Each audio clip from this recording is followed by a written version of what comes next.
यहाँ अभी दुर्नीति इस तरह से फैला हुआ है कि यहाँ कटमनी का एक ठो सिलसिला चला है।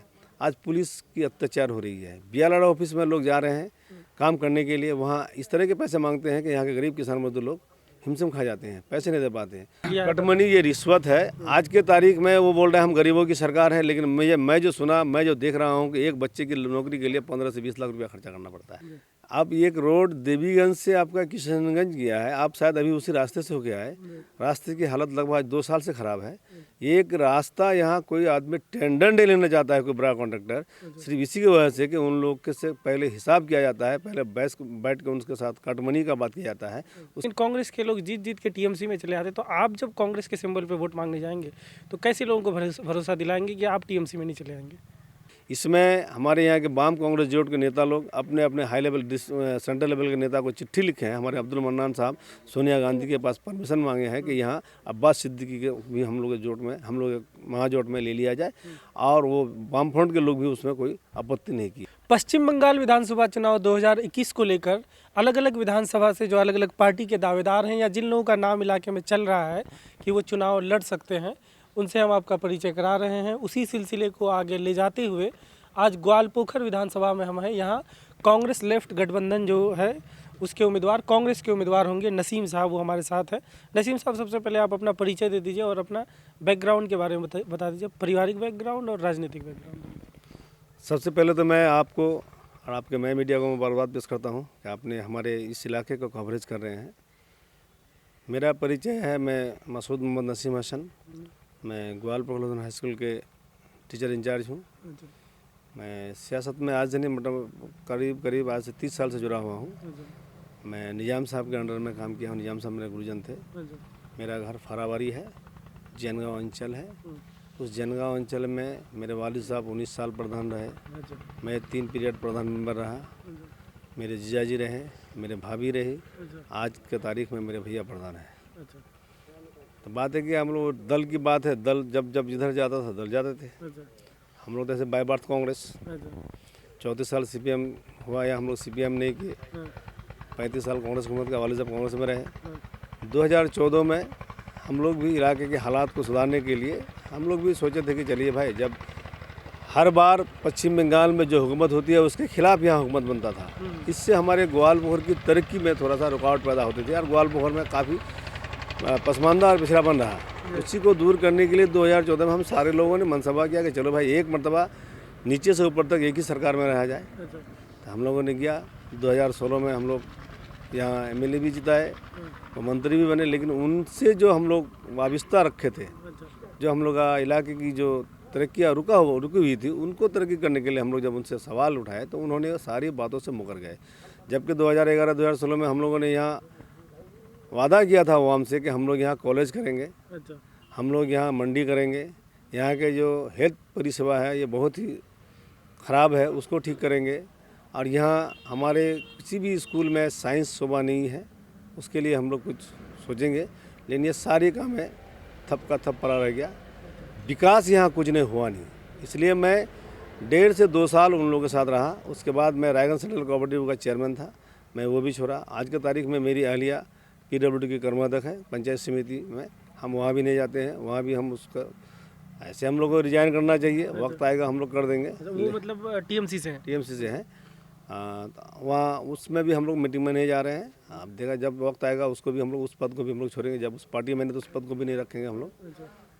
लेकिन गुस्सा है यहाँ के इलाके के अवाम की जो परेशान हाल है। यहाँ अभी दुर्नीति इस तरह से फैला हुआ है कि यहाँ कटमनी का एक ठो सिलसिला चला है। आज पुलिस की अत्याचार हो रही है। बीएलआर ऑफिस में लोग जा रहे हैं काम करने के लिए, वहाँ इस तरह के पैसे मांगते हैं कि यहाँ के गरीब किसान मजदूर लोग हिमसम खा जाते हैं, पैसे नहीं दे पाते हैं। और कागजात यहाँ का इतना ख़राब है बीएलआर ऑफिस में कि अगर उन लोगों को बोला जाए, अगर नेता लोगों को बोला जाता है तो नेता लोग भी उस पर सवाल नहीं कर पाते। इसीलिए हम लोग गुज़श्ता 4 तारीख को पूरे ग्वालपोखर में वाम कांग्रेस जोड़ से एक डिप्यूटेशन दिए थे ग्वालपोखर थाना में, जिसमें लगभग 20,000 के करीब आदमी भी था।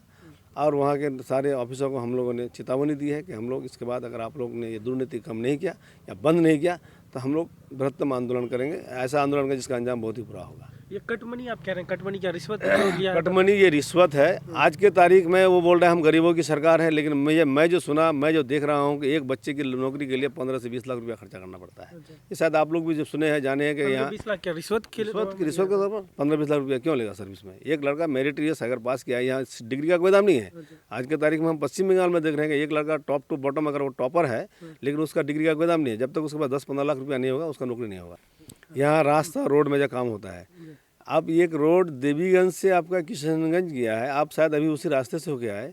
रास्ते की हालत लगभग 2 साल से ख़राब है। एक रास्ता यहाँ कोई आदमी टेंडर नहीं लेना चाहता है, कोई बड़ा कॉन्ट्रैक्टर, सिर्फ इसी की वजह से कि उन लोग के से पहले हिसाब किया जाता है, पहले बैठ के उनके साथ कटमनी का बात किया जाता है, उसके बाद रास्ते का काम करने दिया जाता है। इसीलिए यहाँ टेंडर नहीं हो रहा है। कितने साल से ये रोड इस तरह के 2 साल, लगभग 2 साल से ये रोड इस तरफ टूटा हुआ है, अब तक ठीक नहीं रहा है। और वो रोड हमारे यहाँ के विधायक जी के घर के ऊपर से गुजरते हैं, लेकिन उसका होते हुए गुजरता फिर भी विपरीत होता हुआ गुजरती है, विपरीत होकर आपको किसान जाती है। अभी ये सब बातें एक जगह है नसीम साहब, लेकिन दूसरी तरफ 2006 में कांग्रेस को आप लोगों ने जिताया, दीपा दास मुंशी को। उसके बाद 2011 में आपने इनको गुलाम रब्बानी साहब को जिताया।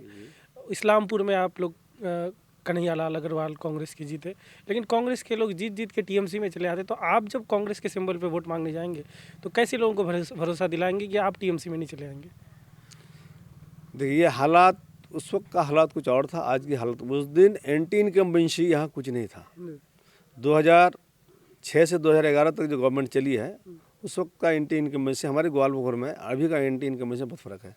अभी डायरेक्ट लिया जा रहा है, उस वक्त इस तरह का कोई छाप नहीं था। अभी हम लोग देखते हैं कि 10 साल आज यहाँ गवर्नमेंट जो रहा, यहाँ कुछ नहीं किया, वो जीरो है। अगर वो लोग कहना चाहता है कि जो काम हुआ है ये पंचायत का काम है, ये ग्राम पंचायत, पंचायत समिति और जिला परिषद का काम हुआ है। रास्ता का काम पंचायत समिति, जिला परिषद, एनबीडीडी है, ये लोग कर रहे हैं। हमारे यहाँ जो मंत्री है, 3 शोभा इसको मिला है। सबसे पहले उसको मिला था पर्यटन मंत्री। वो बता दे, आप उनसे सवाल करें कि पर्यटन मंत्री में जब आप थे, आपके उस डिपार्टमेंट से कै रुपया का फंड लाके ग्वालियर में विकास किए हैं? ये एक ठो कोई कागज़ नहीं दिखा पाएगा वो। उसके बाद फिर उसको पंचायत रूरल डेवलपमेंट मंत्री मिला, MOS, मिनिस्टर ऑफ स्टेट। वो उसका भी दिखा दे कि वो वहाँ से अपने डिपार्टमेंट से कुछ पैसे लेके आए थे, उस पैसे से इलाके का कोई भवन बनाया है, कोई पंचायत में कोई काम हुआ है। आज के तारीख में वो श्रम मंत्री, श्रमिक मंत्री है। इसमें भी वो कुछ नहीं किया। लॉकडाउन के वक्त में यहाँ के लोग परेशान हाल रहे, लोग दिल्ली रहे, पानीपत रहे, केरला रहे, हर स्टेट में रहे, चिल्लाए, लेकिन उन्होंने किसी का कोई काम नहीं किया, कोई वफा नहीं कर सका। यहाँ तक कि आज के तारीख में उसके डिपार्टमेंट में 1620 करोड़ रुपया है, उसमें से वो 1 करोड़ रुपया या 1 लाख रुपया ला के यहाँ कहीं दिखा नहीं पाएगा कि हम हमारे श्रम मंत्री डिपार्टमेंट से तरह एक बोर्ड दिखा दे वो। या फिर ये 5 साल ज़िंदगी में उन्होंने ग्वालियर के बारे में असेंबली में आवाज़ उठाई है, उसका एक वीडियो क्लिप दिखा दे। या फिर वो अपने ऑफिशियल पैड में एक चिट्ठी दिया, उसका मेमो दिखा दे। कुछ नहीं, इस तरह का वो कोई यहाँ डेवलपमेंट का काम नहीं किया है। वो अभी क्या कर रहे हैं, पंचायत के जो काम है, यहाँ के जो गरीब किसान मजदूर के बच्चे मेंबर हुए हैं, वो पंचायत समिति के हुए, जिला परिषद के हुए, या फिर हमारे ग्राम पंचायत के हुए, वहाँ जो पथोश्री का रास्ता आता है, ये पथोश्री रास्ता हो या NRGS का रास्ता हो या इंजीनियर का हो, जो भी यहाँ ढलाई का काम होता है, उसको जाके वो अभी जाके फीता काटा उद्घाटन कर रहा है। जबकि ये हक यहाँ के ग्राम पंचायत के मेंबर जो गरीब किसान मजदूर के बच्चा मेंबर हुए हैं, उनका हक है। यहाँ भी वो हक तलबी कर रहा है, क्योंकि वहाँ कट मनी लेना है। बकौल मंत्री साहब, आप सुने हैं उसका वीडियो में कि उन लोगों ने बोला था कि ADM साहब हमारे 14% कटमनी खाते हैं, उसमें हम लोग भी हैं। जब एक मंत्री बोल सकता है कि 14% कटमनी खाते हैं, ये मेरी ज़ुबानी नहीं है, ये उनकी ज़ुबानी में सुना रहा हूँ। आपको वीडियो क्लिप देख लीजिएगा आप, वो बोला है आपका एक मीडिया में कि 14% कटमनी हम लोग लेते हैं। आपके पास क्या विज़न है? अगर आपको लोग मौका देते हैं तो आप क्या अलग करेंगे? मैं तो लड़ाई करूंगा हमारे यहाँ की विकास, यहाँ के किसानों के लिए लड़ाई करूंगा। यहाँ के तालिब इल्म जब पढ़ नहीं पा रहे, यहाँ कॉलेज नहीं है। यहाँ आज के तारीख में जो आपका 12 क्लास पढ़ने के बाद 13वां क्लास पढ़ने का यहाँ कोई सुविधा नहीं है। यहाँ हमारे यूनिवर्सिटी में जाने के लिए यहाँ कोई बच्चा BA पास नहीं कर पा रहे हैं। मेडिकल पढ़ने के लिए यहाँ कोई साइंस का शोबा नहीं है।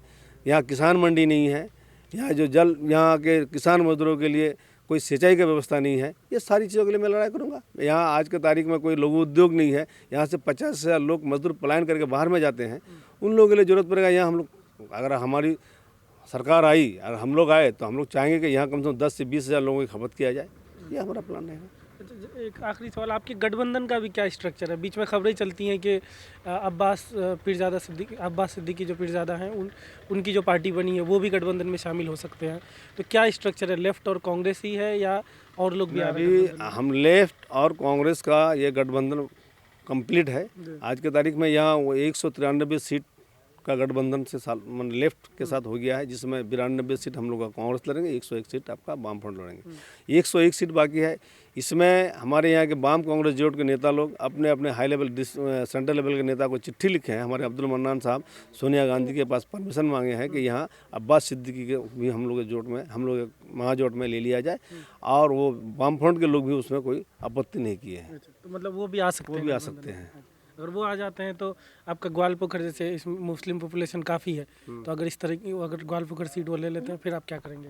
अब अगर गठबंधन में अगर देना चाहता है, मानना पड़ेगा। अगर गठबंधन उस तरह की बात करे, चूँकि यहाँ जहाँ जिसका जोर ज़्यादा है उसको मिलेगा।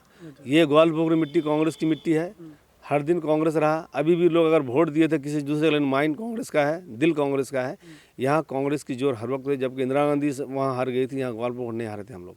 इसलिए यहाँ कांग्रेस का जोर ज़्यादा है। मुझे उम्मीद है कि ये सीट कांग्रेस को मिलेगा। वाम फ्रंट भी यहाँ उसको सपोर्ट कर रहे हैं, हम लोग भी उन लोगों को सपोर्ट कर रहे हैं। अगर फिर हमारे हाई लेवल के नेता कोई दूसरा डिसीजन लेते हैं, हम लोग मानने पर मजबूर हैं।